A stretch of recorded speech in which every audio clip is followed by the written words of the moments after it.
வணக்கம். நீங்கள் இப்போது பார்த்துக் கொண்டிருப்பது நகரின் ஒதுக்குப்புற குடியிருப்பு பகுதி.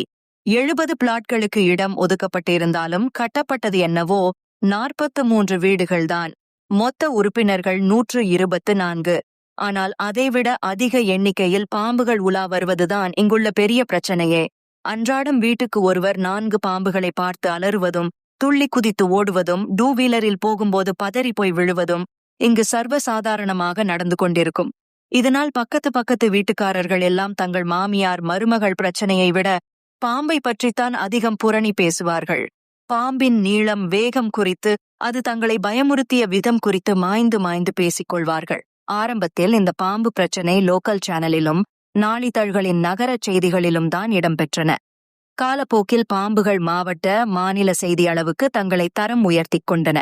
பாம்புகளால் இந்த காலனி படும்பாடும் ஆச்சரியங்களும் வினோதங்களும் திடீர் திருப்பங்களையும் சொல்லி மாளாது. பாம்புகளின் அட்ராசிட்டியும் காலனி மக்கள் படும்பாடும் அப்பப்பா. ஆனாலும் நகைச்சுவையாய் கதை நகர்கிறது என்பதால் அலுப்பு தட்டாமல் கேட்க முடிகிறது. வாருங்கள், நாமும் மெல்ல கதைக்குள் ஊர்ந்து செல்வோம். இந்த கதையில இக்காலனியில் வசிக்கிறவங்க மட்டும் இல்லாம ஏகப்பட்ட போலீஸ், விஞ்ஞானிகள், போராட்டக்காரர்கள்னு நூத்துக்கணக்கானோர் வந்தாலும் ஒருத்தருக்கு கூட பெயர் இல்லாமல் கதை நகர்த்தப்பட்டிருக்கு. ஆனாலும் கேட்க இன்ட்ரெஸ்டா இருக்கும். உலக சேனல் வரலாற்றிலேயே வித்தியாசமான முயற்சி அப்படின்னு கமெண்ட் பாக்ஸ நிரப்பித் தள்ள போறீங்கன்னு தெரியுது. அடடா, அதுக்குள்ள நம்ம டெக்னிக்கல் அட்மின் கதைக்கான வீடியோவை ஆன் பண்ணிட்டார். வாங்க கதைக்குள்ள போலாம். காத்தமுத்து காலனி. விசாலமான மொட்டை மாடியில் அந்த காலனி நிர்வாகிகள் அனைவரும் கூடியிருந்தனர். ஒவ்வொருவரின் கண்களிலும் கோபம் தெரித்தது. தனிமை, காற்றோட்டம் உள்ளிட்டவற்றிற்காக நகரில் இருந்து வெகு தூரமாய் வந்து புதுமனை புகுந்தவர்கள் தான் இவர்கள். ஆனால் ஏற்கனவே இங்கு நூற்றுக்கணக்கான பாம்புகள் ஸ்ட்ராங்காக தங்கள் குடியிருப்புகளை வலுப்படுத்தி இருந்தது. ஆரம்பத்தில் மனிதர்களைக் கண்டு மிரண்ட பாம்புகள் பின்பு அவர்களின் பயத்தையும் அவர்கள் மிரண்டு ஓடும் ஓட்டத்தையும் கண்டு தெளிவடைந்தன.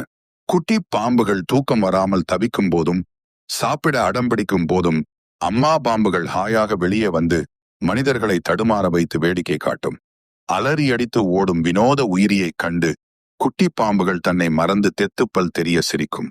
வீடுகள் அதிகரித்து விட்டால் பாம்பு தொல்லைகள் குறைந்துவிடும் என்று ஒவ்வொரு குடியிருப்பு வாசியுமே நம்பிக்கையுடன் பூமி பூஜை போட. ஆனால் வீட்டை பார்த்த குஷியில் பாம்புகளும் தங்கள் இல்லங்களை பல மடங்கு அதிகரிக்கத் தொடங்கியது. இதனால் பாம்புகளின் எண்ணிக்கை விகிதம் தொடர்ந்து ஏறுமுகமாகவே இருந்தது. நொந்து போன குடியிருப்பு வாசிகள் கடந்த வாரம் நகரத்திலிருந்து 25 ஆட்களை கடப்பாறை, மம்பட்டி, அரிவாளுடன் பாம்பு வேட்டைக்கு அழைத்து வந்தனர். சுற்றி சுற்றி அந்த குடியிருப்பையே வலம் வந்தாலும் எந்த இடத்திலும் குழியோ புற்றோ புதரோ இல்லை. அவ்வளவு ஏன் ஒரு பாம்பு கூட இல்லை. இருந்தாலும் கூலி கிடைக்காதோ என்ற அச்சத்துல எல்லோரும் வீட்டுக்குள்ளே போங்க, பாம்பு புத்த உடைச்சோம்னா தரிகட்டு வீட்டுக்குள்ளே வந்திடும் என்று எச்சரிக்கையாய் அவர்களை வீட்டுக்குள் அனுப்பி வைத்தனர். பின்பு மாலையில் வியர்க்க விறுவிறுக்க வந்தனர். 70க்கும் மேல இருக்குங்க. ஒவ்வொன்னும் 5 அடி 6 அடி. பாரஸ்டண்டுக்கு தெரிஞ்சா பிரச்சனை ஆயிடும் சார். அதான் கொன்னு தள்ளி போய் புதைச்சிட்டோம். இனி கவலையே படாதீங்க என்றார்கள். ஒரு வழியாய் பாம்பு தொல்லை ஒழிந்தது என்று மகிழ்ந்த காலனிவாசிகள் கூலியை வாரி வழங்கினர். ஆனால் மறுநாளே ஒவ்வொருவரின் வீடுகளின் முன்னாலும் பாம்புகள் வாலாட்டத் துவங்கியது. செத்தது போக மீதமுள்ள பாம்பாக இருக்கும் என்று தங்களை தாங்களே சமாதானப்படுத்திக் கொண்டனர். ஆனால் அடுத்தடுத்த நாட்களில் காலனி தெருக்களில் பிரம்மாண்டமான அணிவகுப்பை நடத்தி காட்டி தங்கள் எண்ணிக்கை பலத்தை காலனி மக்களுக்கு காட்டி மகிழ்ந்தனர். இந்த சூழ்நிலையில்தான் காலனி மக்கள் பாம்பை கட்டுப்படுத்தும் விதம் குறித்த விவாத கூட்டத்தை கூட்டியிருந்தனர். பிளீஸ் ஒவ்வொருத்தரா பேசுங்க என காத்தமுத்து காலனி சங்க தலைவர் சற்று உரத்து பேச கூடியிருந்தவர்கள் அமைதியாகினர். பின்பு கதவு எண் 213 பார் 7 பேச துவங்கினார். பாம்பை ஒழிப்பேன்னு தான்யா வாக்குறுதி கொடுத்து தேர்தல்லே நின்ன. இப்ப என்னையா ஆச்சு? பண்ணி குட்டி போட்ட மாதிரி இப்ப வதவதன்னு சுத்திட்டே இருக்கு. கேட்டதும் தலைவர் சூடானார்.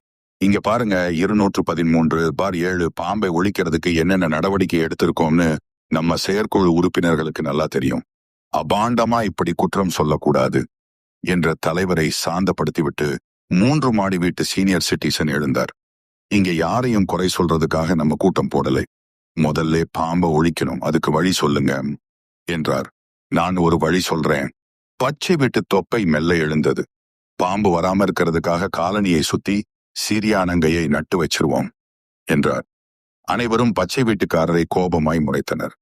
புரியாம பேசாதையா, நீ வந்து ஒரு வாரம் தான் ஆச்சு, ஏற்கனவே இந்த முயற்சியை பண்ணி பார்த்துட்டோம் என்றனர். அப்படியா, என்னாச்சு? ஆர்வமானார் பச்சை வீட்டுக்காரர். நைட்டோட நைட்டா பாம்புகள் எல்லாம் வந்து மேய்ஞ்சிட்டு போயிடுச்சு ஐயா. ஐயோ, என்ன சார் சொல்றீங்க என்று அலறினார். ஆமா ஐயா, பாம்புகளா அதுங்க, அதுகளை எந்த லிஸ்ட்ல சேர்க்கிறதுன்னே தெரியல என்று அழுத்துக் கொண்டனர். செக்ரட்டரி என்ற முறையிலே நான் ஒரு ஐடியா சொல்லட்டா? பேசிக் கொண்டிருந்த அனைவரின் கவனமும் செக்ரட்டரி மீது திரும்பியது. பாம்புகளுக்கு சப்தம்னாலே பிடிக்காது. அதனாலே பட்டாசு மத்தாப்புன்னு காலனியையே கலவரப்படுத்துவோம். சத்தத்திலையும் மத்தாப்பு வாசனைக்கும் பயந்து போய் வேற இடத்துக்கு குடி போயிடும். நல்ல ஐடியா. காலனியின் முதலாம் ஆண்டு விழாவை கொண்டாடின மாதிரியும் ஆச்சு, பாம்பை விரட்டின மாதிரியும் ஆச்சு என்றனர். முதலாம் ஆண்டு விழாவிற்கு இன்னும் 4 மாதம் இருக்குப்பா என்றார் பொருளாளர். அட, அப்ப என்ன பண்றது?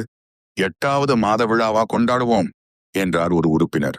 வாவ், சூப்பர் ஐடியா, அடுத்த எலெக்ஷன்லே நீதானியா தலைவர் என்று சொன்னதும் அங்கிருந்தவர்கள் வாய்விட்டு சிரிக்கத் தொடங்கினர். ஒவ்வொரு வீடுகளை சுற்றிலும் தவுசண்ட் வாலா பட்டாசுகள் படர வைக்கப்பட்டன. வெடிச்சத்தத்திற்கு பயந்து கொண்டு பாம்புகள் வீட்டிற்குள் வந்துவிடக் கூடாது என்பதற்காக இந்த பாதுகாப்பு ஏற்பாடு செய்யப்பட்டிருந்தது. இதனை தொடர்ந்து பலத்த ஓசை எழுப்பக்கூடிய அணுகுண்டு, புல்லட் பாம்புகளை ஆங்காங்கே வைத்து பற்ற வைப்பது, தரைச்சக்கரங்களை சுழல வைத்து புகையையும் பொறியையும் தெறிக்க விடுவது, கம்பி மத்தாப்புகள், சாட்டைகளை தரைக்கு அருகாமையில் தொங்க வைத்து பற்ற வைப்பது என்று பல்வேறு திட்டங்கள் அடுக்கடுக்காய் ஒவ்வொருவராலும் பரிந்துரைக்கப்பட்டது. பெண்கள், குழந்தைகள், கர்ப்பிணிகள் வீட்டை விட்டு வெளியேறக்கூடாது என்று ஏற்கனவே சங்க கூட்டத்தில் தீர்மானம் இயற்றப்பட்டிருந்தது. அதனால் பாம்பு விரட்டும் படலத்தில் அவர்களால் பங்கேற்க இயலவில்லை. ஒருவேளை பாம்புகள் படையெடுத்தால் தப்பி ஓடும் வல்லமை கொண்ட திடகார்த்த உடலுடன் கூடிய 35 பேர் பட்டாசு பற்றவைப்பு நிகழ்ச்சிக்காக தேர்ந்தெடுக்கப்பட்டிருந்தனர். தாவி குதித்து ஓடுவதற்கு ஏதுவாக வேண்டும். பாதுகாப்பிற்காக முழங்கால் வரை கவ்விய பூச்சும் அணிந்திருந்தனர். தயார் நிலையில் பத்தியை பிடித்திருந்த பற்ற வைப்பாளர்கள் தங்கள் காதில் நீட்டிக் கொண்டிருந்த ரிசீவரில் ஆங்காங்கே நின்று கொண்டிருந்தவர்களிடம் பேசி உத்தரவுகளை பிறப்பித்துக் கொண்டிருந்தனர். அனைத்து ஏற்பாடுகளும் தயாரானதும் தலைவர்தான் நிகழ்ச்சியை தொடங்கி வைத்தார். இதற்காக ஒரு ராக்கெட்டை பற்ற வைக்க சர் என்று பறந்து வானில் சென்று வெடித்தது. இந்த சிக்னலை புரிந்து கொண்ட கார்னர் பிளாட் தனது கையில் இருந்த பிரத்யேக ஊதுபத்தியை எடுத்து வாலாவின் திரியை பற்ற வைத்தார். சடசடவென்று வெடிக்கத் துவங்கியது. ஒதுக்குப்புறம் அமைதியான இடம் என்பதால் வெகு தூரத்திற்கு சத்தம் எதிரொலித்தது. பட்டாசினால் கிளம்பிய புகை அடங்கியது. அடுத்த கட்ட வெடிப்பை நான் தான் தொடங்கி வைப்பேன் என்றபடி தலைவரிடமிருந்து ஊதுபத்தியை பறித்து ராக்கெட்டை விண்ணுக்கு அனுப்பினார் செக்ரட்டரி. இதனைத் தொடர்ந்து அடுத்த வீட்டை சுற்றிலும் வைக்கப்பட்டிருந்த வாலாக்கள் ஒலித்து அடங்கியது. தொடர்ந்து ஒவ்வொரு வீடுகளைச் சுற்றிலும் பட்டாசுகளின் முழக்கம் காதை பிளந்தன. அடுத்ததாக தனிவெடிகள் ஆங்காங்கே திடும் திடுமென வெடிக்கத் துவங்கின. சத்தமும் புகையும் அந்த இடத்தின் ஒட்டுமொத்த தோற்றத்தையும் புரட்டி போட்டிருந்தது. ஆபரேஷன் ஸ்னேக் சக்சஸ், துள்ளி குதித்தார் பாம்பு பார்வை. காலனியிலே இவர்தான் அதிக முறை பாம்புகளை பார்த்து அலறியிருக்கிறார். அந்த கணக்கீட்டின்படியே இவருக்கு இப்பட்டம் வழங்கப்பட்டுள்ளது. ஆனால் அவரது கனவுகளில் வந்த பாம்பு எண்ணிக்கையையும் சேர்த்து இப்படி ஒரு பட்டத்தை குறுக்கு வழியில் பெற்றுவிட்டதாக ஒரு குற்றச்சாட்டும் உண்டு. ஒருவரை நோக்கி ஒருவர் மகிழ்ச்சியில் ஓடி வந்து கட்டி அணைத்து அடுத்தவர்களின் கைகளில் தட்டி வெற்றியை பகிர்ந்து கொண்டனர். காதில் இருந்த பஞ்சை எடுத்த துணைத் தலைவர், அப்பாடா, பஞ்சு வச்சு நமக்கே தாங்க முடியலையே, பாவம் இந்த பாம்புகள் அலறி அடிச்சிட்டு நகரத்துக்குள்ளே போயிருக்கும் என்றார் நிம்மதியுடன். பின்பு அப்பாடா என்றபடி பாக்கெட்டில் இருந்த மினி சைஸ் வாட்டர் பாட்டிலை எடுத்து தலையில் முகத்தில் ஊற்றிவிட்டு பின்பு குடிக்கத் துவங்கினர். உணவிற்காக பக்கத்து ஊருக்கு சென்றுவிட்டு திரும்பி வந்து கொண்டிருந்த அந்த 236 பாம்புகளும் இவர்களை பார்த்து திகைத்தன. மனிதர்கள் ஏன் இப்படி பட்டாசு வெடித்துக் கொண்டிருக்கிறார்கள் என்று புரியவில்லை. தீபாவளிக்கு இன்னும் நாள் இருக்கிறதே, ஏன் இந்த கொண்டாட்டம் என்று புரியாமல் ஒன்றை ஒன்று பார்த்து தோளை உயர்த்தி குலுக்கிக் கொண்டன. பின்பு காலனிக்குள் மெல்லமாய் தஞ்சம் அடையத் தொடங்கின. வெடித்த பட்டாசுகளினால் பாம்பு ஓடியதோ இல்லையோ, அந்த பிரதேசமே திரும்பி பார்த்தது.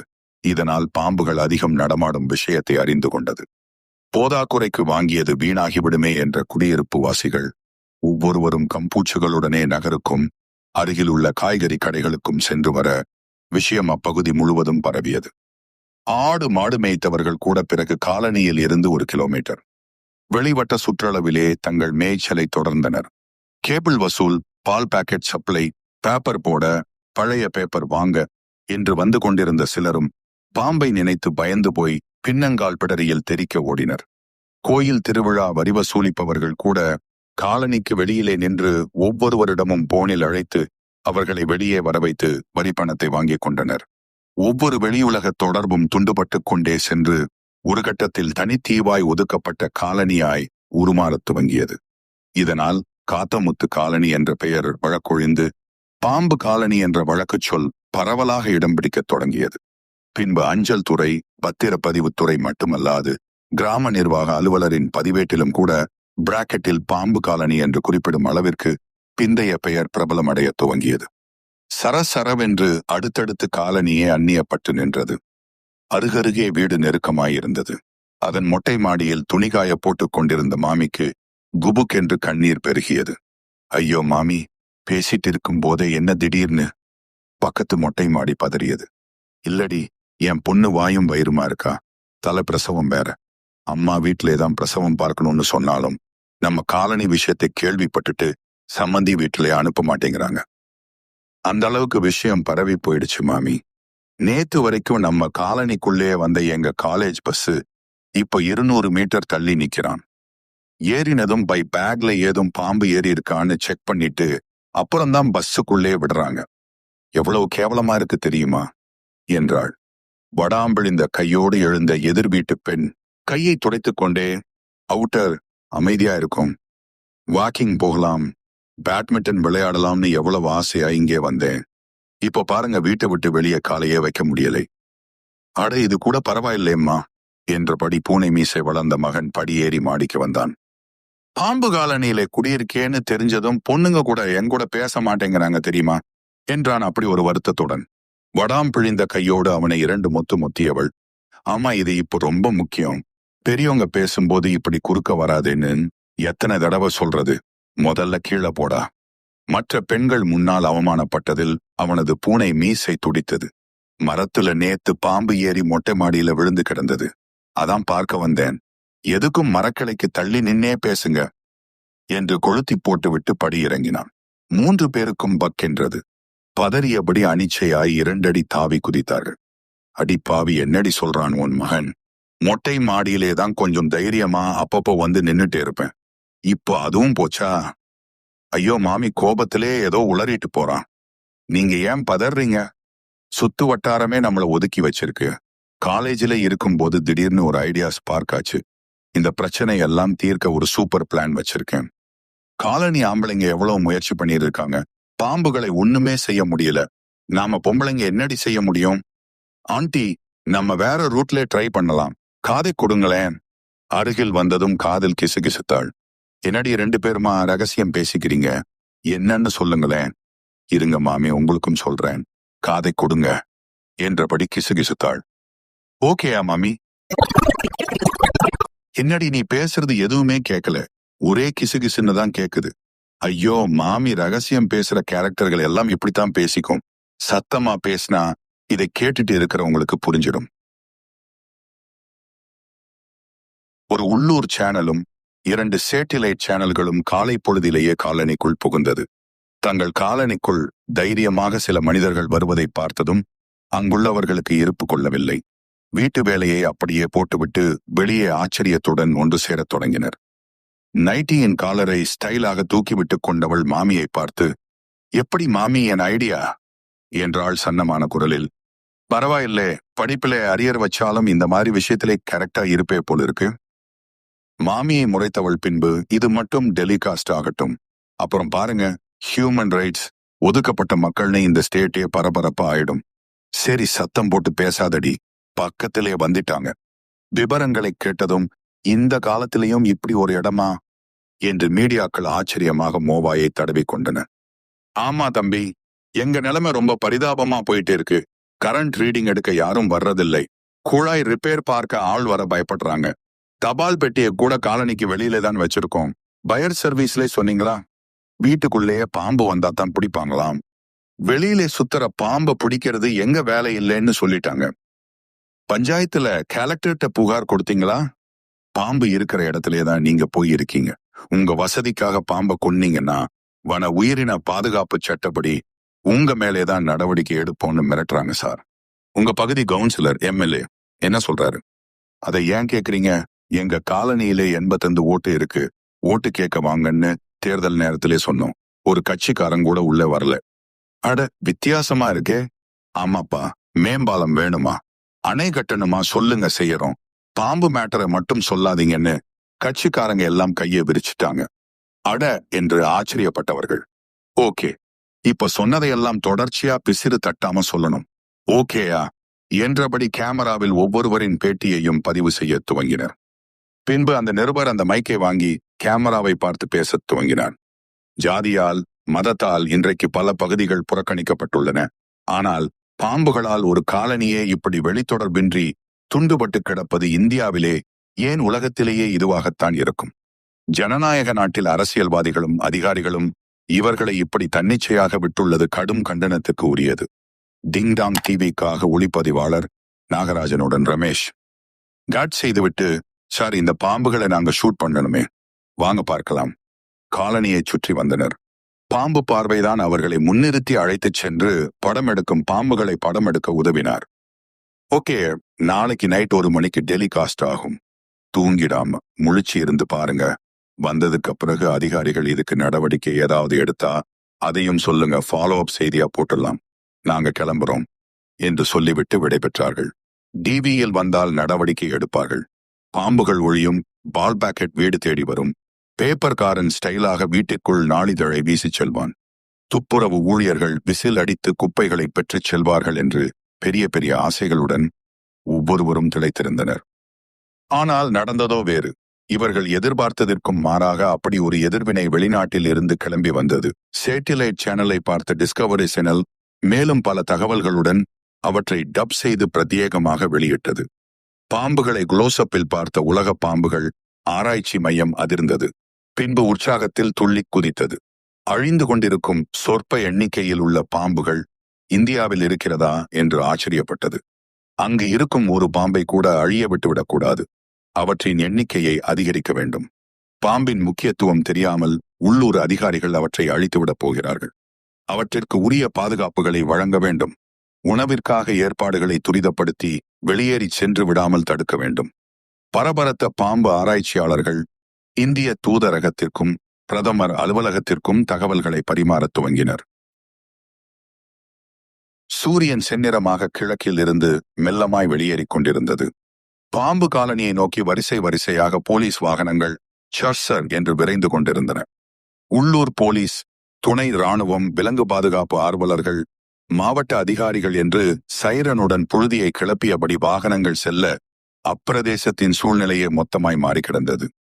ஏண்டி, துப்பட்டாவை கூட போடாம இப்படி மூச்சிறைக்க ஓடி வர்றே, அங்கே பாருங்க என்று மூச்சு வாங்கியபடி தூரத்தில் வந்து கொண்டிருந்த வாகனங்களை சுட்டி காண்பித்தாள். மீடியா பவரை பாத்தீங்களா ஆண்டி? நேத்து தான் டிவியில வந்துச்சு. இன்னைக்கு பாருங்க, அலறி அடிச்சிட்டு வர்றாங்க. எப்படியோ இந்த பாம்புகள் நம்ம இடத்தை விட்டு போனா சரி. சில நிமிடங்களில் வாகனங்கள் வந்து சேர்ந்தன. முதலில் வந்த வாகனம் சட்டென்று பிரேக்கிட்டு நிற்க அடுத்தடுத்த வாகனங்கள் பின்னால் நின்றது. சில வாகனங்கள் பக்கவாட்டில் முன்னேறி காலனி முகப்பில் நின்றது. புழுதி அடங்கவே சில நிமிடங்கள் ஆகின. கவச வாகனத்தில் இருந்து சட்டென்று துணை ராணுவ படையினர் AK-47 ஏந்தியபடி குதித்து சீராக உள்ளே ஓடி வர துவங்கினர். தொடர்ந்து அதிகாரிகள் ஒவ்வொருவராக சுற்றுப்புறத்தை நோட்டமிட்டபடி காலனிக்குள் வேகமாய் வந்தனர். ஒட்டுமொத்த காலனிவாசிகளும் அவர்கள் முன்பு திரண்டனர். அவர்களின் முகங்களில் அப்படி ஒரு மகிழ்ச்சி. செக்ரட்டரி தான் பேச்சை துவக்கினார். சார், இப்பவாவது வந்தீங்களே, சந்தோஷம் சார். இந்த பாம்புகளாலே நாங்க படாத பாடு பட்டுட்டோம் சார். எங்க கவலையெல்லாம் இன்னையோட தீர்ந்து போச்சு சார். ஆமா, இந்த பாம்புகளை எல்லாம் எத்தனை நாள்லே சார் பிடிச்சு கொண்டு போவீங்க? அந்த அதிகாரி கண்ணில் இருந்த கண்ணாடியை எடுத்துவிட்டு பின்பு பேசத் துவங்கினார். நீங்க நினைக்கிற மாதிரி இந்த பாம்புகளை நாங்க கொல்ல வரல, பாதுகாக்க வந்திருக்கோம். என்ன சார் சொல்றீங்க? ஒட்டு மொத்தமாய் அதிர்ந்தார்கள்.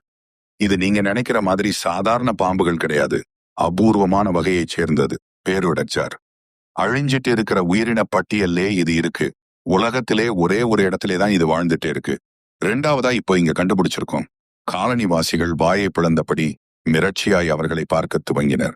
ப்ளீஸ் முன்னாடி வாங்க சார் என்று அவர்களுள் ஒருவரை அழைக்க, தலையை முக்காடிட்டு மழைகோட் போல உடல் முழுவதும் மூடிய ஆடை அணிந்த அந்த இஸ்லாமிய அதிகாரி ஒருவர் முன்னால் வந்தார்.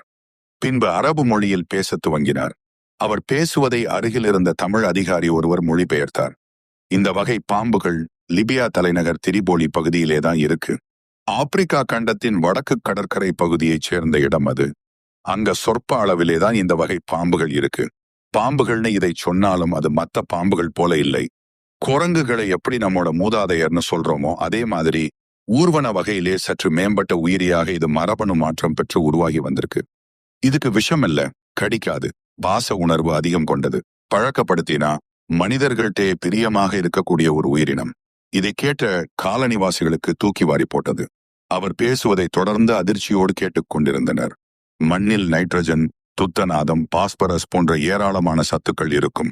அதிலே குறிப்பிட்ட கலவை உள்ள சத்துக்கள் நிறைந்த மண்ணிலேதான் இது வாழும். மற்ற பாம்புகள் மாதிரி புற்று குழிக்குள்ளே இருக்காது. மண்ணுக்குள்ளே புதைஞ்சு மறைஞ்சி பதுங்கி எங்காவது சுருண்டு கிடக்கும். மண்ணிலே உள்ள இந்த படிமங்களை நுகர்ந்து சக்தியாக மாற்றி உடலுக்குள்ளே தக்க வைச்சுக்கும். அதனால இந்த பாம்புகள் பொதுவா இடம் விட்டு இடம் போகாது. ரொம்ப அபூர்வமா சில பூச்சிகளையும் செடிகளையும் உண்ணும். கண்கள் நிலை குத்தியபடி அப்படியே உறைந்தபடி அனைவரும் அவரையே பார்த்து கொண்டிருக்க, தொடர்ந்து உள்ளூர் போலீஸ் இன்ஸ்பெக்டர் ஒருவர் இப்போது பேசத் துவங்கினான். இப்போதைக்கு நீங்க இவ்வளவு தெரிஞ்சுக்கிட்டது போதும். உங்களுக்கான இன்ஸ்ட்ரக்ஷன் நிறைய இருக்கு. அத அப்புறம் விலாவாரியாக சொல்றேன். இப்போ இந்த காலனியை சுற்றிலும் பாதுகாப்பு வேலி போட போறோம். எங்களை கேட்காம யாரும் உள்ளேயோ வெளியேயோ போகக்கூடாது. குறிப்பா இங்க இருக்கிற பாம்புகளுக்கு ஒரு சின்ன கீறல் விழுந்தா கூட உங்க மேலே மிக கடுமையான நடவடிக்கை எடுக்க வேண்டியிருக்கும் என்று சொல்லிவிட்டு குரலை கடுமையாக்கி கொண்டு பி கேர்ஃபுல் என்றார் அதிகார தோரணையில். அத்தனை பேரும் அதிர்ச்சி மாறாமல் அப்படியே உறைந்து போய் நின்றனர்.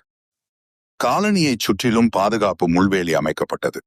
முன்பக்கம் மட்டுமே வந்து செல்லும் வகையில் மற்ற பாதைகள் அடைக்கப்பட்டன. அனைவருக்கும் அடையாள அட்டை, உள்ளே நுழைய பாஸ்வேர்டு வழங்கப்பட்டன. வெளிநபர்கள் உள்ளே வர தடை விதிக்கப்பட்டது. திடீரென்று வெளிப்படும் பாம்புகளை தவறி போய் மிதித்துவிடக் கூடாது என்பதற்காக பூட்ஸ்களில் விசேஷ சமிக்ஞை கருவி பொருத்தப்பட்டது. இதனால் பாம்புகளை உணர்ந்து காலனியைச் சேர்ந்தவர்கள் எச்சரிக்கையாய் கடந்து செல்ல முடிந்தது. இத்தனை நாளாக கண்டுகொள்ளப்படாமல் இருந்த அந்த பொட்டல் காட்டு காலனியின் மீது அப்படி ஒரு அதீத மீடியா வெளிச்சம் படிய துவங்கியது. பாதுகாப்பு கம்பிவேலிகளின் முகப்பில் உள்ளூர் முதல் வெளிநாட்டு சேனல்கள் வரை லைவ் வாகனங்களை நிறுத்தியபடி கிடைத்த தகவல்களை அனுப்பிக் கொண்டிருந்தனர். மாலையானதும் இருள் மண்டி கிடக்கும் காலனியில் இப்போது 24 மணி நேரமும் தடையில்லாத மின்சாரம், உயர்கோபுர மின்விளக்கு என்று அமளிதுமளிப்பட்டது. காலனியின் உள்ளே சிறிய இடத்தில் பாம்பு ஆராய்ச்சியாளர்கள் தற்காலிக அறைகளை ஏற்படுத்தி 3 ஷிப்டுகளாக கண்காணிப்பு மற்றும் ஆராய்ச்சி பணியில் ஈடுபட்டுக் கொண்டிருந்தனர். விஷயம் கேள்விப்பட்ட உறவினர்கள் இங்கு வர ஆர்வம் காட்டினாலும் போலீஸ் தடை உத்தரவினால் அவர்களின் ஆசையை நிறைவேற்ற முடியாத நிலை ஏற்பட்டது. காலனியை விட்டு வெளியேறினால் போதும்.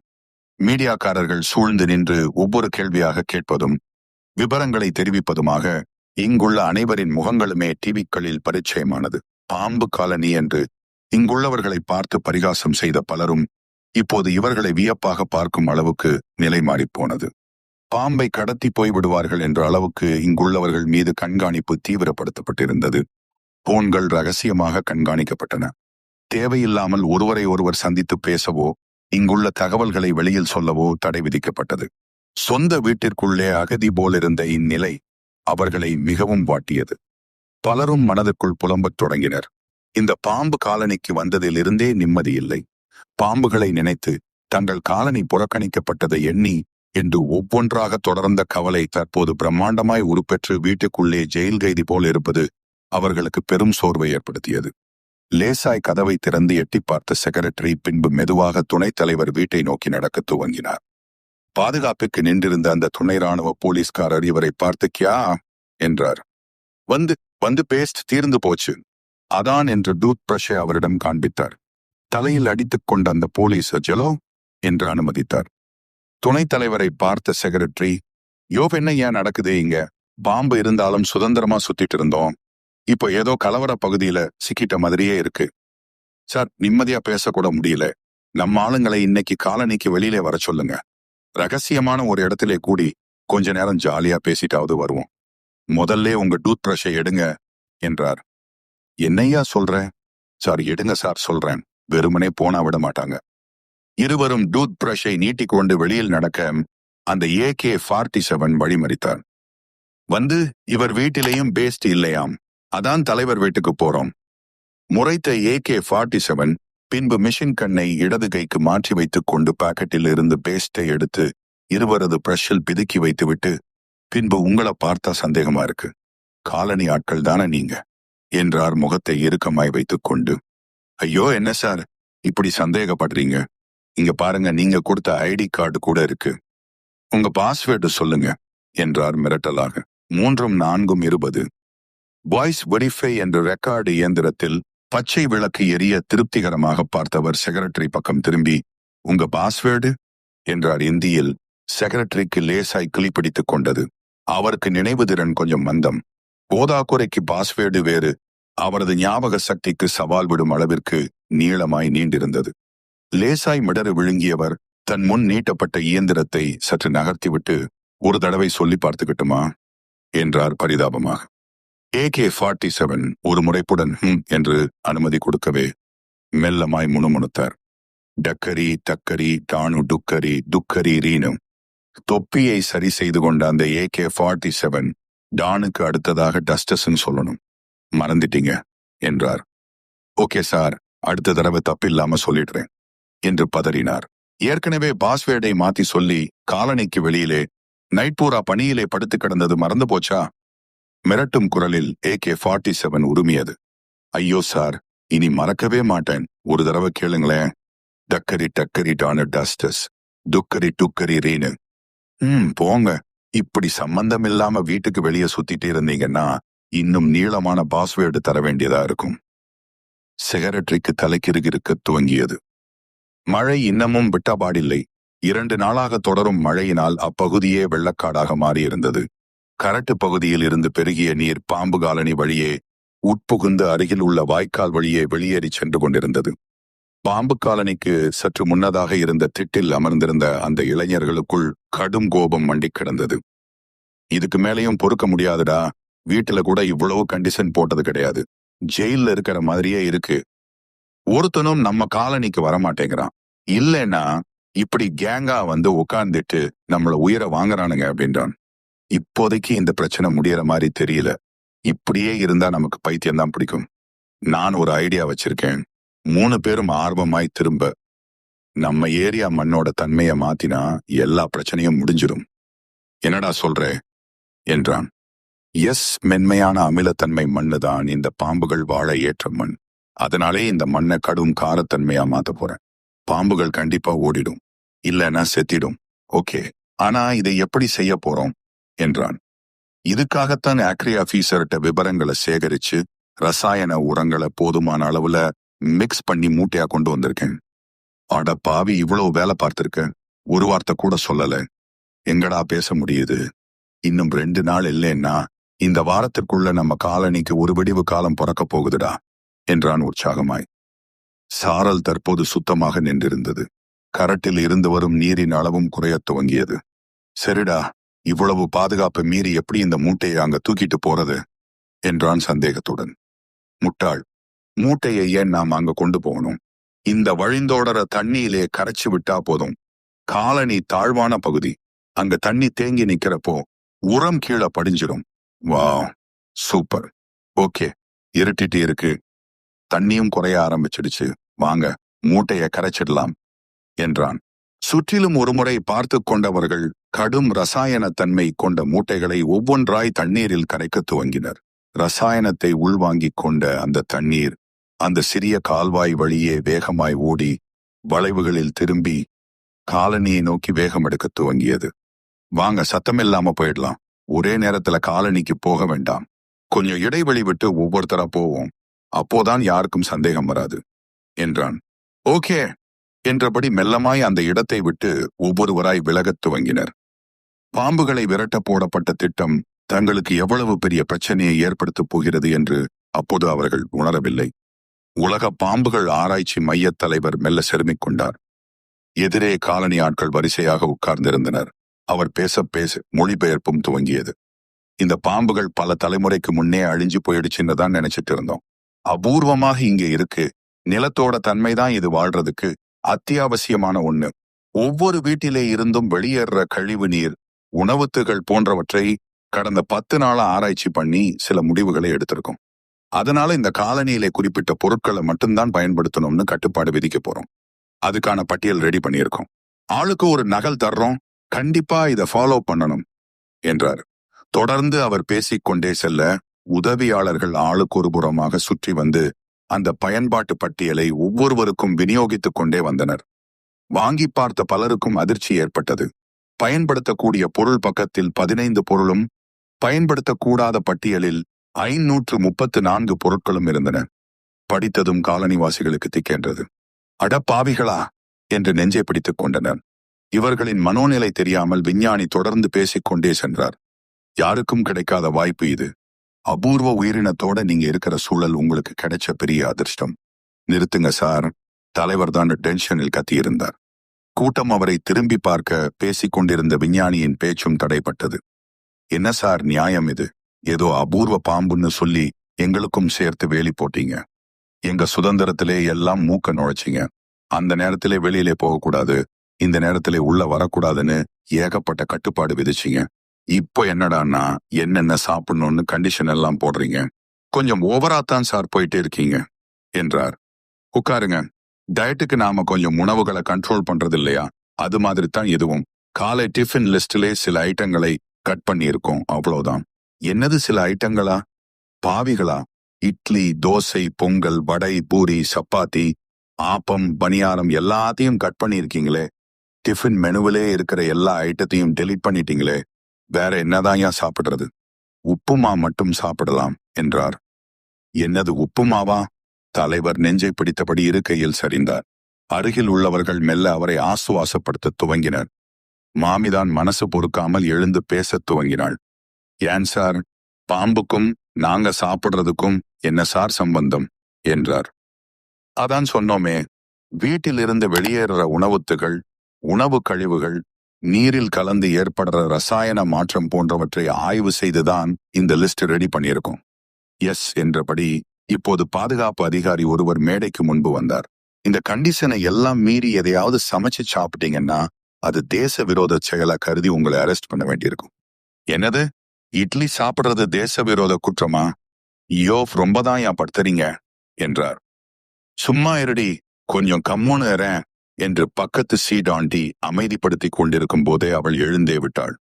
துப்பட்டாவை சரி செய்தபடி, சார்வன் கோஸ்டின், இவ்வளவு கொடுமைகளை சந்திச்சுட்டு நாங்க ஏன் சார் இந்த காலனியில இருக்கணும்? நாளைக்கே எல்லோரும் காலி பண்ணிட்டு வெளியிலே போய் தங்கிக்கிறோம். நீங்க தாராளமாக ஆராய்ச்சி பண்ணுங்க, முடிஞ்சதும் நாங்க வர்றோம். ஆவேசமாய் பேசிவிட்டு அமர்ந்தாள். பாம்பு விஞ்ஞானி மெல்லமாய் புன்னகைத்தார்.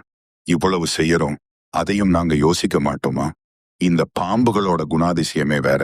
இதுங்க அமைதியை விரும்பாது. வீட்டு சூழ்நிலை சப்தங்கள் கேட்டுட்டே இருக்கணும், மனித நடமாட்டம் இருக்கணும், அப்பதான் அது ரிலாக்ஸாக இருக்கும். அதனால ஒருத்தர் கூட இங்கே வீட்டை காலி பண்ணிட்டு வெளியே போக முடியாது என்றார். திக்கென்று நெஞ்சை பிடித்துக் கொண்டு அனைவரும் இருக்கையில் சாய்ந்தனர்.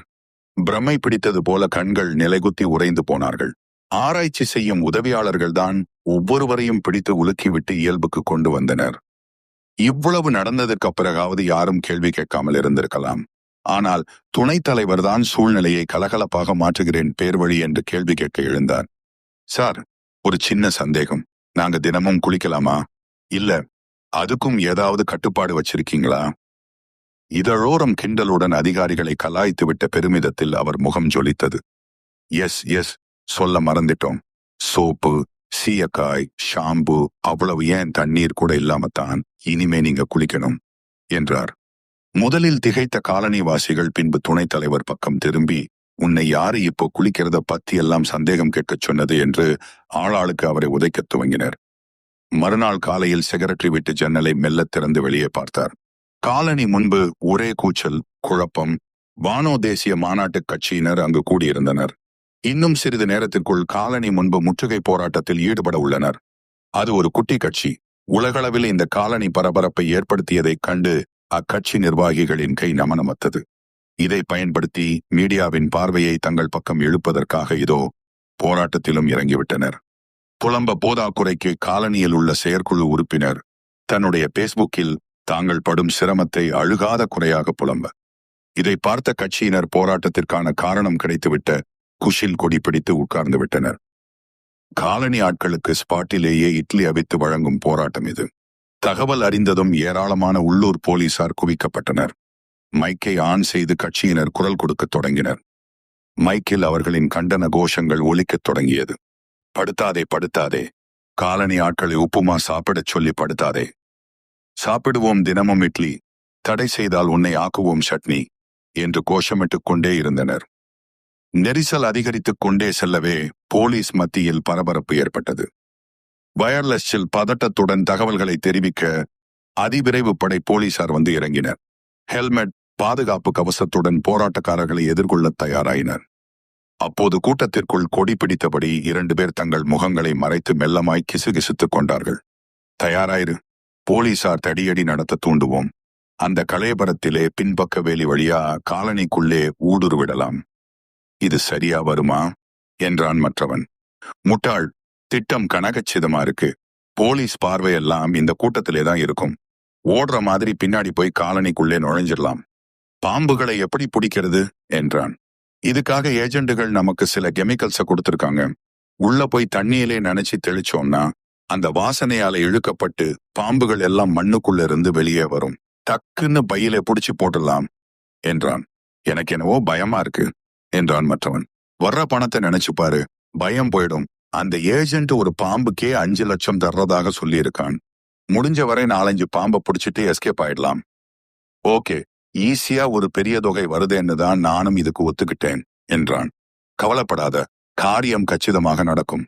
காலனிக்குள்ளே ஒரு வீடு இன்னமும் குடிவராம சிதிலம் அடைஞ்சு கிடக்கு. அதுக்குள்ள போயிட்டு கூப்பிடுறேன். நைசா நீயும் வந்துடு. அதற்குள் தொண்டர்கள் மத்தியில் நெரிசல் அதிகரித்தது. அவர்களை கட்டுப்படுத்த போலீஸ் போர்ஸ் சுற்றி வளைத்தது. கீழே கிடந்த கல்லை எடுத்து ஒருவன் போலீஸ் மீது வீச பிரச்சனை விசுவரூபம் எடுத்தது. லத்தியை சுழட்டிக் கொண்டு ஒவ்வொருவரையும் போலீசார் தாக்கத் துவங்கினர். இட்லி பானைகள் சரிந்து விழுந்தன. அவ்வித்த இட்லியை காலனிக்குள் சிலர் தூக்கி வீசினர். இந்த கலைப்பரத்தில் அலறி அடித்து ஓடுவது போல அந்த 2 பேரும் நைசாக காலனியின் பின்புறம் உள்ள சிறிய பாதையினுள்ளே நுழையத் தொடங்கினர். காலை 6 மணி. காலனியின் வேலிகளில் உள்ள சிவப்பு விளக்குகள் அபாயத்தை குறிக்கும் வகையில் அணைந்து ஒளிர்ந்தன. பாம்பு ஆராய்ச்சி அலுவலர்கள் அங்குமிங்குமாக பதட்டமாக ஓடிக்கொண்டிருக்க தற்காலிக ஆராய்ச்சி மையத்தில் இருந்த விஞ்ஞானிகள் உறைந்து போய் அமர்ந்திருந்தனர். உதவி விஞ்ஞானிகள் தான் அவர்களை ஆசுவாசப்படுத்தினர். சார், ப்ளீஸ், என்னாச்சு? ஏன் இப்படி கம்ப்யூட்டரையே பார்த்து திகைச்சு போய் உட்கார்ந்து இருக்கீங்க? கண்ணாடியை கழற்றிய அந்த விஞ்ஞானி அதிர்ச்சி மாறாமல், என்னன்னு தெரியல, காலனியிலே இருந்த பாம்புகள் ஒண்ணு கூட ஸ்கிரீன்லே தெரியல. அல்ட்ரா வயலட் மென்மையான கதிரியக்க கருவிகள் தான் வேலை செய்யலைன்னு இவ்வளவு நேரம் இன்சின்ஸாக சரி பார்த்துட்டோம். எல்லாம் சரியா இருக்கு. பட் பாம்புகள் ஒண்ணு கூட இந்த காலனியில இல்ல. என்ன சார் சொல்றீங்க? கேட்டு அனைவரும் அப்படியே உறைந்து போனார்கள். இன்னைக்கு உலகமே நம்ம ஆராய்ச்சியை உத்து பார்த்துட்டே இருக்கு. இந்த நேரத்துல இந்த பாம்புகள் திடீர்னு மறைஞ்சிடுச்சுன்னா சொல்ல முடியும். ஒட்டுமொத்த குழுவும் திகைத்து போய் செய்வதறியாது அமர்ந்திருந்தனர். பின்னர் முதற்கட்ட தகவல்களை தலைமை ஆராய்ச்சியகத்திற்கு தெரிவிக்க துவங்கினர். ஆராய்ச்சி மையத்தில் இருந்து வெளியே வந்த 4 குழுவினர் சிறு சிறு கருவிகளை பிடித்தபடி காலனியின் பல்வேறு பகுதிகளுக்குள் பரபரப்பாக சென்று ஆய்வு செய்யத் தொடங்கினர். நேரம் சென்று கொண்டிருந்ததை தவிர அவர்கள் எதிர்பார்த்த முடிவுகளை கருவிகள் தெரிவிக்கவில்லை. சோர்ந்து போய் அறைக்கு திரும்பத் தொடங்கினர். தலைமை விஞ்ஞானி சோகமாய் வெளியே வந்தார். அவர் மனதிற்குள் ஏகப்பட்ட குழப்பங்கள். பல 100 ஆண்டுகளுக்கு முன்பே மறைந்துவிட்ட இனம் இது. திடீரென்று இங்கு இருப்பது உயிரின ஆர்வலர்களிடையே பெரும் மகிழ்ச்சியையும் ஆர்வத்தையும் ஏற்படுத்தியிருந்தது. இந்த ஆராய்ச்சி மட்டும் வெற்றிகரமாக தொடர்ந்திருந்தால் உயிர் சங்கிலியில் பெரும் மாற்றம் ஏற்பட்டிருக்கும். எண்ணிக்கையை அதிகரித்து உலகம் முழுவதும் இந்த உயிரினத்தை தவழவிட்டிருக்கலாம். இப்படி ஒட்டுமொத்தமாய் கனவுகளை சிதைத்து விட்டதே, என்னதான் நடந்திருக்கும்? ஸ்பெஷல் எஃபெக்ட் கண்ணாடியை கண்ணில் பொருத்தி அதன் பட்டையை தலைக்கு பின்னால் இழுத்து பொருத்தி கொண்டவர் மெல்லமாய் காலனி பகுதியின் தரைப்பகுதியை உன்னிப்பாய் ஆராயத் துவங்கினார். காலனியின் நுழைவு பகுதிக்கு வந்தவர் அங்கிருந்த தரைப்பகுதியின் மேல் வெள்ளையாய் படிமங்கள் படிந்திருப்பதை பார்த்ததும் லேசாய் அதிர்ந்தார். குனிந்து அதை விரலால் தடவி எடுத்து முகர்ந்து பார்த்தார். பின்பு லேசாய் நுனிநாக்கில் சுவைக்க சுரீர் என்று எரிச்சல் ஊடுருவியது. சட்டென்று நிமர்ந்தவருக்குள் மின்னல். இந்த மண்ணில் ஏதோ மாற்றம் ஏற்பட்டுள்ளது. எப்படி இது நடந்திருக்கும்? சுற்றிலும் பார்த்தவர் தரையெங்கும் படிந்திருந்த சேரும் சகதியும் மெல்லிதாய் அவருக்கு எதையோ உணர்த்தியது. அருகில் தெரிந்த கரட்டு பகுதியை தலை உயர்த்தி பார்த்தார். எஸ், இந்த கரட்டில் இருந்து பாறை படிமங்களில் இருந்து மழை நீரில் கொண்டு வரப்பட்ட மாற்றங்கள் இப்படி இந்த பாம்புகளை துரத்தி இருக்கிறது. இந்த காரத்தன்மை தாங்காமல் இறந்து இருக்கலாம். பின்பு மழை நீரில் அப்படியே அடித்துச் செல்லப்பட்டிருக்கலாம். சட்டென்று அவர் முகத்தில் சோகம் பரவியது. எவ்வளவு முன்னெச்சரிக்கை நடவடிக்கைகளை பார்த்து பார்த்து செய்தோம். இதுல கோட்டை விட்டு விட்டுமே. அன்று மாலை ஒட்டுமொத்த மீடியாவும் காலனி முன்பு குவிந்திருந்தது. அவர்களிடமிருந்து விஞ்ஞானிகளை நோக்கி ஏகப்பட்ட கேள்விகள் பாய்ந்து வந்தன. அதெப்படி ஒரே நாளில் ஒட்டுமொத்த பாம்பும் காணாமல் போகும்? இதுவரை செய்த ஆராய்ச்சி முடிவுகள் என்ன? இங்க இருந்த பாம்புகள் இறந்திருக்குமா அல்லது இடம்பெயர்ந்து வேறு எங்காவது போயிருக்குமா என்று அடுத்தடுத்து கேள்விகள் தொடர்ந்தன. பதில் சொல்ல முடியாமல் ஆராய்ச்சி குழு தடுமாறியது. இருந்தாலும் மீடியாவில் இருந்து கேள்விகள் தொடர்ந்து கொண்டே இருந்தன. அரிய வகை ஆராய்ச்சியில எப்படி இவ்வளவு அலட்சியமாக நடந்துகிட்டீங்க? எங்க நாட்டுக்கே மிகப்பெரிய தலைக்குனிவை ஏற்படுத்திட்டீங்க. உயிரின ஆர்வலர்கள் எல்லாம் உங்க மேல கடும் கோபத்துல இருக்காங்க. மறுபடியும் அந்த பாம்புகளை கண்டறிஞ்சு ஆராய்ச்சி செய்யற திட்டம் எதுவும் இருக்கா என்று கேள்விக்கணை தொடர்ந்து கொண்டே இருந்தன.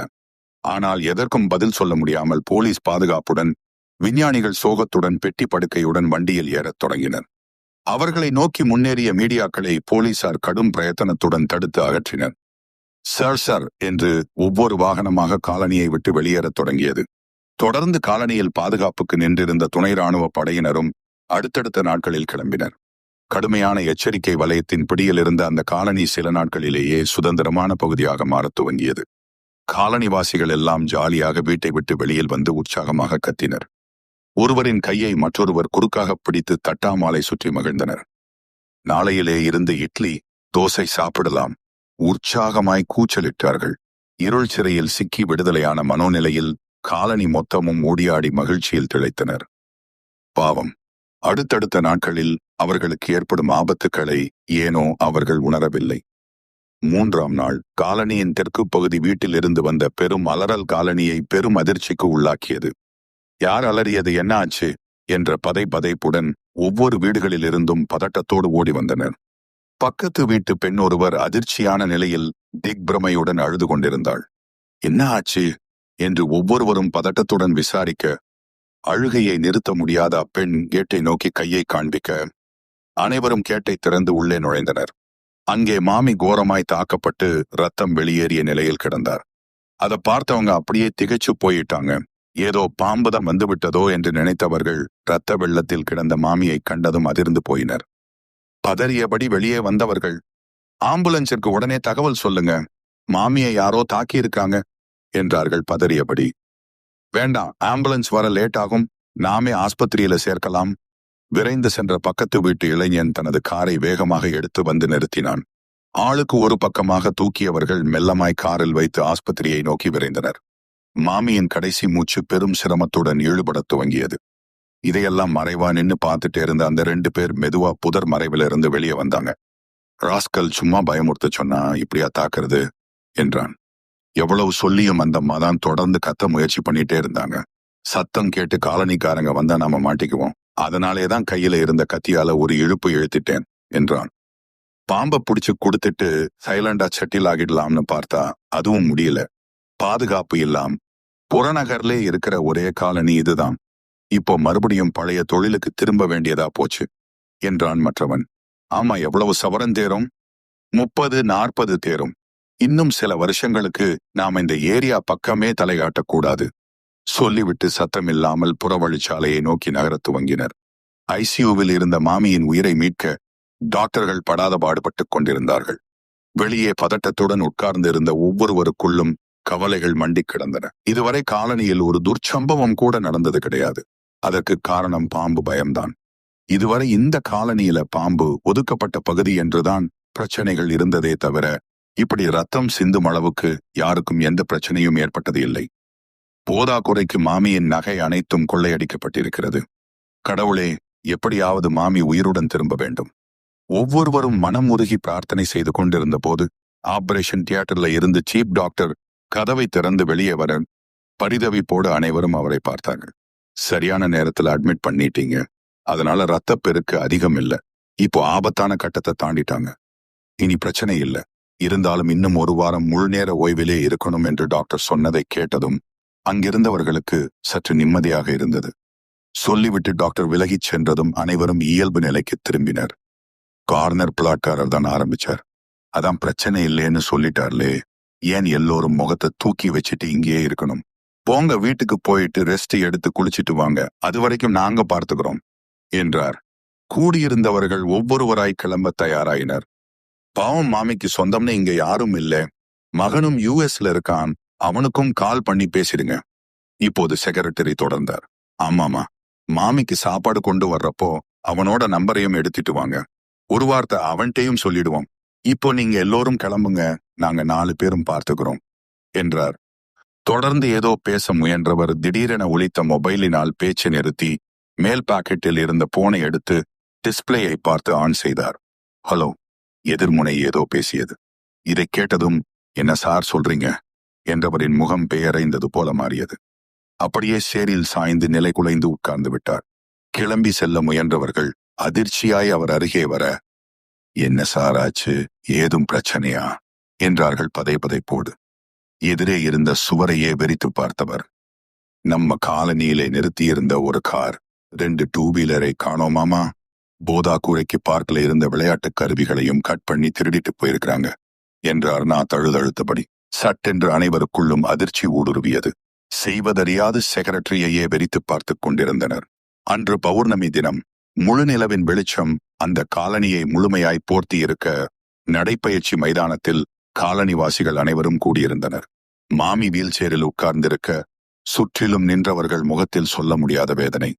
புறநகர்தான், ஒதுக்குப்புறமான பகுதிதான், கரட்டுக்கு அருகில் உள்ள வெளி தொடர்பு இல்லாத குடியிருப்புதான். ஆனால் ஒரு நாளும் எந்த பிரச்சனையும் வந்ததில்லை. திறந்த வெளியில் கேட்பாரற்று கிடக்கும் சிறிய பொருளை கூட இதுவரை யாரும் திருடிச் சென்றது கிடையாது. காரணம் பாம்புகள்தான். குறிப்பாக பாம்புகள் குறித்த பயம். வெளிமனிதர்களின் குற்றங்களில் இருந்து இத்தனை நாட்களாய் இந்த பாம்புகள்தான் இந்த காலனியை காப்பாற்றிக் கொண்டிருந்திருக்கிறது. ஆனால் இது புரியாமல் அதை விரட்டுவதற்கு, கொல்வதற்கு என்று ஒவ்வொருவரும் செய்த முயற்சிகள், வேலைகள் இப்போது நினைத்தாலும் அவர்களது மனதை நெருடியது. வெளிமனிதர்கள் இங்கு வர வேண்டும் என்பதற்காக பாம்புகளை எவ்வளவு வெறுத்தோம். ஆனால் பாம்புகள் இல்லை என்று தெரிந்ததுமே புறநகருக்கே உரித்தான அத்தனை குற்றச்செயல்களும் வரிசை கட்டி உள்ளே நுழையத் தொடங்கிவிட்டன. ஆபத்து என்று பயந்து நடுங்கிய பாம்புகள்தான் இத்தனை நாளாய் காலனிக்கு பாதுகாப்பாய் இருந்திருக்கிறது. சக மனிதர்களாக வெளியாட்களை நேசித்தோம். அதற்கான பாதை திறக்கப்பட்டதும் வந்த மனிதர்கள் ஒவ்வொருவரும் தங்களது கோரமுகம் காட்டி காலனியில் குற்றச் செயல்களை செய்யத் தொடங்கிவிட்டனர். மாமிக்கு முணுக்கென்று கண்ணீர் பெருக்கெடுத்தது. ஐயோ மாமி, என்னது சின்ன பிள்ளையாட்டம்? நீங்க தான் எங்களுக்கு மூத்தவங்க, நீங்களே இப்படி மனசை தளர விடலாமா என்றாள் காலனி துணைத் தலைவி. இல்லடி அம்மா, ஆரம்பத்திலே நானும் பாம்பை வெறுத்தேன். ஆனா அதோட அபூர்வ குணத்தை தெரிஞ்சுக்கிட்டதும் என்னையும் அறியாம ஒரு பாசம் வந்துடுச்சு. யாரும் இல்லாத தனிமை நேரத்திலே வெளியிலே உட்கார்ந்து இருக்கிறப்போ மெல்லமாய் ஒரு பூனை மாதிரி அது நகர்றதும் குட்டிகளோடு திரியறதையும் பார்க்க ஆசையாயிருக்கும் என்றார். மேற்கொண்டு பேச முடியாமல் அவரது வார்த்தை இடறியது. உங்களுக்கு மட்டுமா மாமி, எங்களுக்கும் தான் ரொம்ப வருத்தமா இருக்கு என்றார் பொருளாளர். கடவுள் மாதிரி நம்மளை காப்பாத்திட்டு வந்த ஜீவனை நம்ம கடைசி வரை புரிஞ்சுக்கவே இல்லை. ஒவ்வொருவரிடமும் கனத்த மௌனம் நிலவியது. பின்பு துணைத் தலைவர் தான் பேச்சை மாற்றினார். சரி சரி, நடந்தது நடந்து போச்சு, அதையே நினைச்சிட்டே இருக்க வேண்டாம், ஆக வேண்டியதை பார்ப்போம். ஆண்டி சொல்றது கரெக்ட். முதல்ல நம்ம காலனி பாதுகாப்பிற்கான சில ஏற்பாடுகளை செய்யணும். தொடர்ந்து எதையோ சொல்ல முயன்றவள் சட்டென்று பேச்சு நிறுத்தினாள். என்னடி என்று அவள் தோளை பிடித்து உழுக்க, இருங்க ஆண்டி என்று துப்பட்டாவை சரி செய்து கொண்டவள்.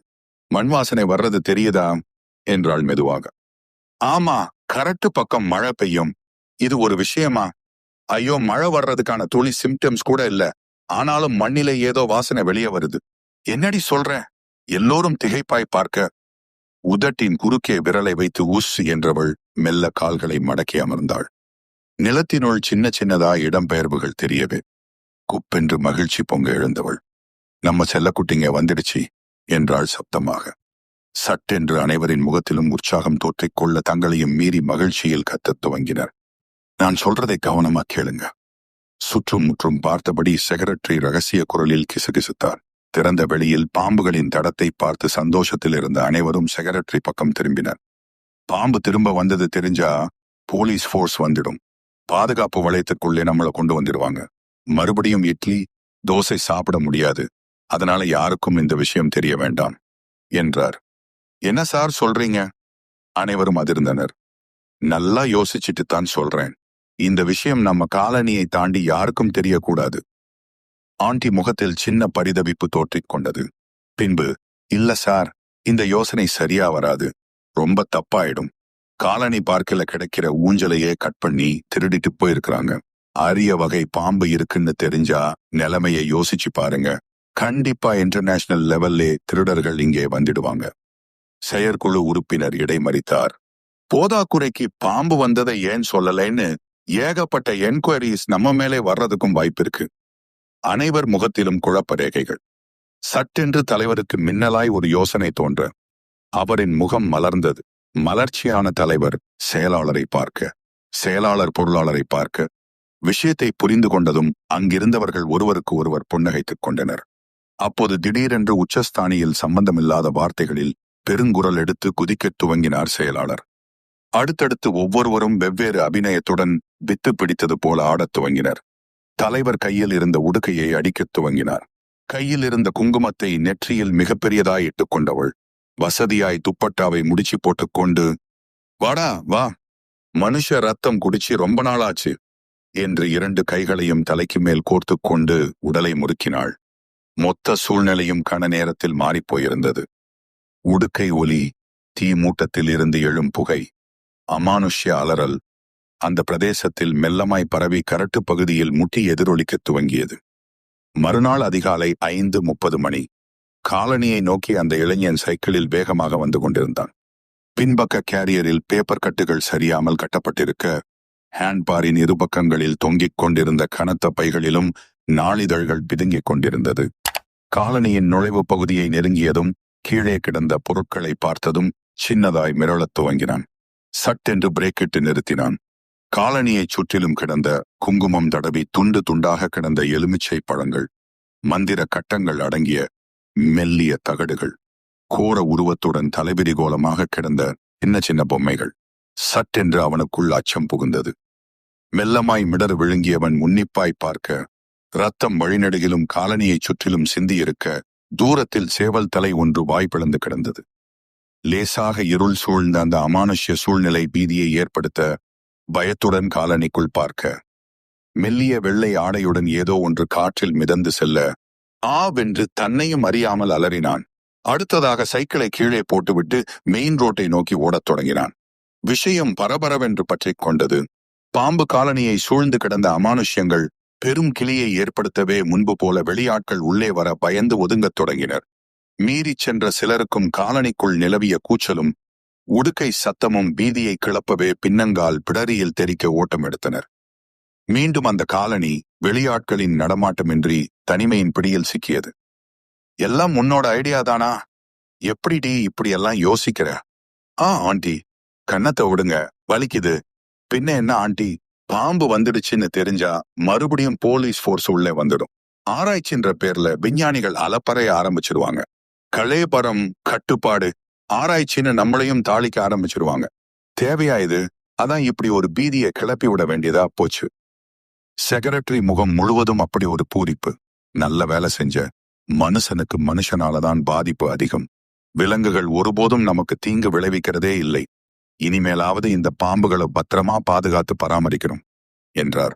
ஆமா, இன்னொரு தடவை நம்மாலே உப்புமா தின்னுட்டு மறக்காம பாஸ்வேர்டு சொல்லிட்டு இந்த காலனியிலே காலம் தள்ள முடியாதடா சாமி, தலைவர் சொல்ல அனைவரும் சிரித்தனர். அப்போது சார் சார் என்று அழைப்பு வரவே சட்டென்று அவர்கள் சிரிப்பு நின்றது. மெல்லமாய் திரும்பி பார்த்தார்கள். 3 பேர் நின்று கொண்டிருந்தனர். கைகளில் கேமரா. பாதுகாப்பாக சற்று தூரத்தில் இருந்தபடி அவர்களே பேசத் துவங்கினர். சார், ஜாதியால் மதத்தால் இன்னைக்கு பல பகுதிகள் புறக்கணிக்கப்பட்டிருக்கு. ஆனால் அம்மானுஷ்யத்தால ஒரு காலனியே இப்படி வெளித்தொடர்பின்றி துண்டுபட்டு கிடக்கிறது. இந்தியாவிலேயே ஏன் உலகத்திலேயே இதுவாகத்தான் இருக்கும். உடனடியாக இதுக்கு ஒரு முடிவு கட்டணும் சார் என்றபடி காலனிக்குள் நுழைய முயன்றனர். காலனிவாசிகள் ஒருவரை ஒருவர் பார்த்துக் கொண்டார்கள். பின்பு பெரிதாய் கூச்சல் எழுப்பியபடி குதிக்கத் துவங்கினர். பெண்கள் சிலர் பெரிய குங்குமத்துடன் நீட்டிய நாக்குடன் தலைவிரி கோலமாய் ஆடத் தொடங்க அவர்கள் மேல் விபூதியை செக்ரட்டரி வீசினார். துணைத் தலைவர் உடலை முறுக்கி எகிரி குதித்தபடி வினோத குரலில் கத்த அந்த பிரதேசம் முழுவதும் வினோதமாய் எதிரொலித்தது. செக்ரட்டரி விழிகளை உருட்டியபடி, வாடா வா, மனுஷ வாடை பார்த்து ரொம்ப நாளாச்சு, வாங்கடா என்று கையில் இருந்த மண்டையோட்டை தடவினார். ஒட்டுமொத்த காலனியும் தலைவெறி கோலமாய் கண்ணை உருட்டிக் கொண்டு ஆட வந்தவர்கள் தலை தெறிக்க ஓடத் துவங்கினர். பாம்பு காலனியை இப்போது பிசாசு காலனி, பேய் காலனி, அமானுஷ்ய காலனி என்று ஒவ்வொருவரும் வெவ்வேறு பெயர்களில் அழைக்கத் தொடங்கிவிட்டனர். இதனால் பகலில் கூட இங்கு வெளியாட்கள் வர பயப்படும் நிலை உருவாகிவிட்டது. அதனால் எந்த குற்றச் செயல்களும் இல்லாமல் நிம்மதியான ஒரு வாழ்க்கையை வாழத் தொடங்கினர் அந்த காலனி மக்கள். என்ன நண்பர்களே, கதை உங்களுக்கு பிடிச்சிருக்கா? சேனலோட சொந்த படைப்பு இது. உங்களை சந்தோஷப்படுத்தணும்னு பார்த்து உருவாக்குன கதை இது. எப்படி இருந்துச்சுன்னு கமெண்ட் பாக்ஸ்ல சொல்லுங்க. ஒரு லைக்க தட்டி விடுங்க. அடுத்தடுத்த கதை வித்தியாசமா தயாராயிட்டு இருக்கு. அதனால இது வரைக்கும் சப்ஸ்கிரைப் பண்ணாதவங்க சப்ஸ்கிரைப் பண்ணுங்க. ஓகே, பாய்.